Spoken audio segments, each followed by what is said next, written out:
I have repeatedly stated in the clearest possible terms that important announcements should be made by the Government, first in this House rather than outside. I did so again yesterday in relation to the briefings issued to the media about the budget. I was disappointed, therefore, to see more stories in the media today with apparently very well briefed information about what will be in tomorrow's budget. The Government just doesn't have to take my word for it. Its own ministerial code says so. When Parliament is in session, the most important announcements of government policy should be made in the first instance in this Parliament, this House. As I said yesterday, I do not have to give a reason for my decisions about urgent question applications, but in this case I want the House, and especially the Government, to be clear.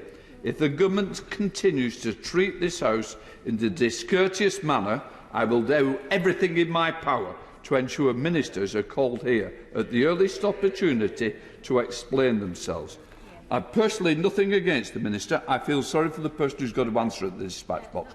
But once again, this House will not be taken for granted. It is not right for everybody to be briefed. It's not more important to go on the news in the morning. It's more important to come here. Let's get this message across. These are the elected members that represents this United Kingdom. It is not done through Sky TV. Sir John Redmond. Mr. Speaker, this is not the first government that's wanted more than one day's news out of a budget, but the right way to do it is all ministers observe complete budget secrecy.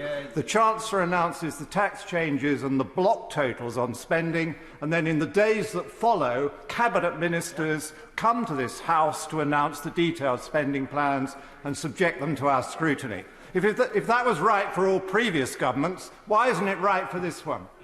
In 2013, the then-Chancellor, George Osborne, asked the Permanent Secretary for HMT to conduct a review into the practice of the release of budget information under embargo on Budget Day, and he set out a series of recommendations. His central conclusion was that the Treasury should introduce a ban on the pre-release of the core of the budget, that is to say, the economic and fiscal projections, the fiscal judgment, and individual tax rates, reliefs and allowances. We have observed that stricture in full.